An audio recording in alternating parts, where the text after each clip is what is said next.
बच्चा बाजी, कैसे आप सब? आई होप सब अच्छे हैं, मस्त हैं एंड सभी सेफ हैं।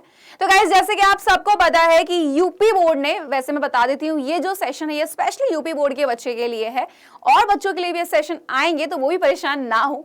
तो जैसे कि आप सबको पता है कि बोर्ड एग्जाम में अगर मैं बात करती हूँ, अगर मैं बात करूं, साइंस और मैथ्स तो इंपॉर्टेंट होता ही है, लेकिन हिंदी भी बहुत ज्यादा इंपॉर्टेंट है। क्योंकि देखो, जो टॉपर बच्चा होता है ना, वो पूरे साल लगा होता है सिर्फ साइंस एंड मैथ्स में, वो तो इंपॉर्टेंट है ही, लेकिन उसके साथ याद रखिएगा कि अगर हमें अपने परसेंटेज को बहुत अच्छा बनाना है, टॉपर बनना है, तो हमें हिंदी पर भी ध्यान देना होगा। एंड हिंदी जो होती है एक ऐसा सब्जेक्ट होता है कि अगर आप हिंदी में फेल हो ना, तो सारे सब्जेक्ट में फेल माने जाते हो आप क्लास 10th में, तो हिंदी में फेल तो होना नहीं है। एंड स्टार्टिंग से हमें पढ़ना है, यानी कि सिलेबस तो पता हो एटलीस्ट क्या है, किस तरीके से आने, क्योंकि जब बच्चे दिसंबर में जागते हैं उनको ये नहीं पता होता सिलेबस क्या है। तो मैं चाहती हूँ कि इस बार के मेरे जितने बच्चा पार्टी है ना, उन सबको पता हो कि आखिर उनका सिलेबस क्या है। तो आज जो मैं डिस्कस करने वाली हूँ गाइस, वो यूपी बोर्ड का डिस्कस करने वाली हूँ।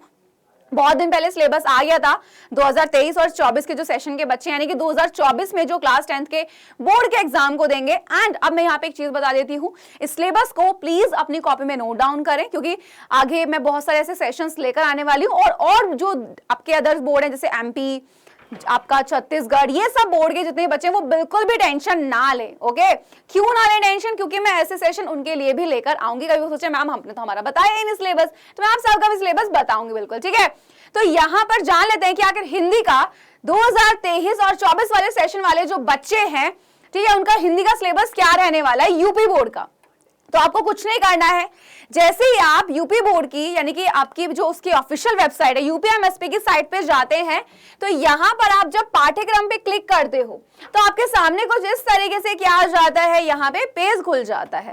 एंड जब इस तरीके से पेज खुल जाता है तो वहां पर आपका दिखाई दे रहा है, आपको यहाँ पे लिखा हुआ है हिंदी। आप इस पे डाउनलोड पे क्या करेंगे, क्लिक करेंगे। एंड अब देख लेते हैं एक बार क्या क्या यहाँ पे पैटर्न है, किस तरीके से कौन कौन से टॉपिक हमारे आने वाले हैं।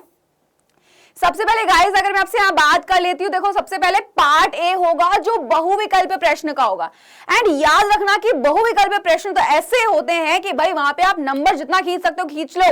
ओके, तो पहला पार्ट क्या है बेटा, ऑब्जेक्टिव क्वेश्चन वाला पार्ट है। एंड यहाँ पे बोला गया है कि भाई सबसे पहली चीज कि हिंदी गद्य के विकास का संक्षिप्त परिचय, आपका शुक्लोत्तर युग और पद्य का। बेसिकली क्या होता है, देखो सबसे पहली चीज, अगर मैं इस पेपर को ध्यान से देखूं तो मैं एक चीज आपको बता देती हूं। यहां पे उन्होंने क्या किया हुआ है, दो पार्ट्स बनाए हुए हैं, पार्ट ए दिया हुआ है और पार्ट बी दिया हुआ है।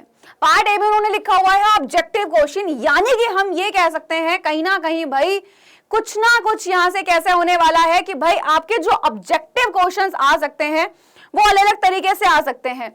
और आपके ऑब्जेक्टिव के साथ साथ याद रखिएगा कि कभी कभी वो सीधा क्वेश्चन भी पूछ लेते हैं, ठीक है। तो खंड अ लिखा हुआ उन्होंने बहुविकल्प प्रश्न, एंड दिया हुआ टोटल नंबर के 20 का है। पहला बोला गया हिंदी गद्य, यहाँ पे याद रखना कि हिंदी में आपके दो पार्ट होते हैं, एक होता है गद्य, एक होता है पद्य। जो बहुत लंबी लंबी कहानियां होती हैं उसको हम गद्य वाला पार्ट कह देते हैं, यानी गद्यांश। एंड जहां पर आपका पोयम वगैरह होते हैं बेसिकली वो पद्य वाला पार्ट होता है, ठीक है। तो यहाँ पे दिया हुआ है आपका संक्षिप्त परिचय, डिटेल में मांग रहे हैं। एंड उसके बाद काव्य सौंदर्य के तत्व, यहाँ पे आप रस, यानी कि आपका दो रस आ रहे हैं इस बार, हास्य रस और करुण रस।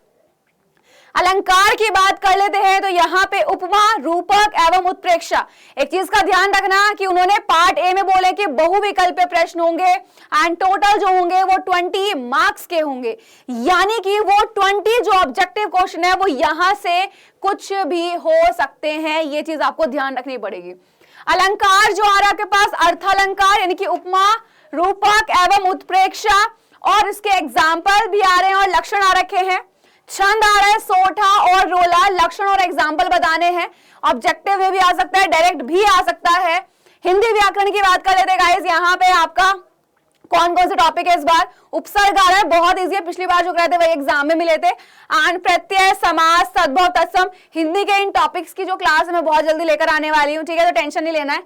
संस्कृत, यूपी बोर्ड में याद रखना कि हिंदी के पेपर के साथ ही उनका संस्कृत का पेपर आता है, ठीक है। कुछ बच्चे ऐसे होते हैं जिनका अलग से होता है, ये चीज याद रखना, जिनका संस्कृत मेन सब्जेक्ट होता है उनका संस्कृत का पेपर अलग से होता है, जिसका सिलेबस अलग होता है। लेकिन जिन बच्चों का अलग से नहीं होता है तो हिंदी के साथ ही यूपी बोर्ड का संस्कृत का पेपर होता है, जिसका सिलेबस अलग होता है। तो ये उन बच्चों का है जिनका हिंदी के साथ ही संस्कृत का पेपर होने वाला है। संस्कृत व्याकरण की बात करते हैं, संधि आ रही है, 2 ही संधि है, यण और वृद्धि।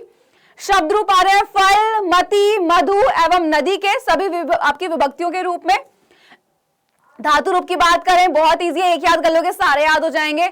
भूत, भविष्य सारे इन्होंने पूछ लिया 5 रूप में। सर्वनाम आ रहा है इस बार, तद और युष्मत, पिछली बार ये नहीं था, इस बार सर्वनाम भी आ रहा है। अब खंड जो बा है बेसिकली बेटा यहाँ पे वर्णात्मक प्रश्न है और ये टोटल है आपका 50 मार्क्स का, यानी कि 20 नंबर के ऑब्जेक्टिव एंड 50 नंबर का आपका थोड़ा लिखने को आएगा डिटेल में।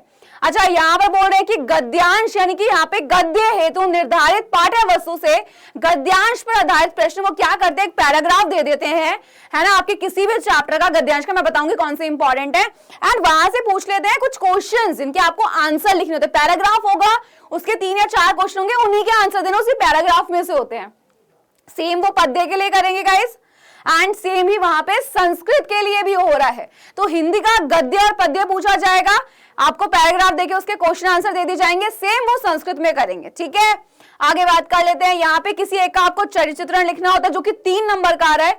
ये बहुत अच्छे पार्ट होते हैं, बच्चों को डिफिकल्ट लगते हैं बट ये डिफिकल्ट नहीं होता है, यहाँ पे बच्चे बहुत ही आसानी से नंबर खींच सकते हैं। ठीक है, अब जीवन परिचय, पिछली बार मैंने बच्चों को 3 जीवन परिचय बताए थे और तीनों के तीनों एग्जाम में थे, एक भी उनका बाहर से नहीं था। ठीक है, तो कवियों का जो बेसिकली पोएम वगैरह है, लेखक जिनकी कहानियां होती हैं, तो इनका जीवन परिचय होगा। एंड श्लोक आता है लिखने को जो पेपर में नहीं आया हुआ हो।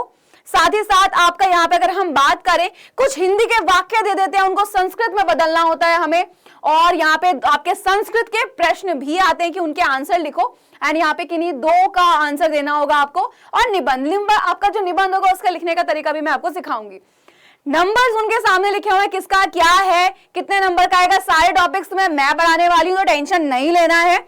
एंड जो अदर्स बोर्ड के बच्चे हैं, एमपी, राजस्थान, छत्तीसगढ़, तो आप भी टेंशन बिल्कुल मत लीजिएगा। आप लोग का भी हिंदी का जो पेपर है, जो आपका सिलेबस रहने वाला है 2023 और 24 वाले बच्चों का, जो आपके 2024 में बोर्ड एग्जाम को देंगे, बिल्कुल डिस्कस करूंगी। ये यूपी बोर्ड का है तो ध्यान रखिएगा, सबसे पहले सिलेबस पता होना चाहिए एंड अभी से पता होना चाहिए अगर टॉप करना है 2024 में तो, क्योंकि जब आता है दिसंबर बच्चों को सिलेबस ही नहीं पता होता हिंदी का क्या होता है, तो डिफिकल्ट हो जाता है थोड़ा उनके लिए पढ़ना। ठीक है, तो सिलेबस को अपनी कॉपी में नोट डाउन करना है ताकि जब हम आगे से अपना टॉपिक को पढ़ना है स्टार्ट करें तो आप रेडी रहें। और साथ ही साथ और भी बहुत अच्छे से पढ़ना है तो आप दहाड़ बैच को ज्वाइन कर सकते हैं, जहां पर आपको बहुत सारी चीजें मिलेंगी। ठीक है, 1 शॉट, प्रीवियस क्वेश्चन, सब कुछ। और ज्वाइन करने के लिए आप हमें कॉल कर सकते हैं 0124 715 8250 पर।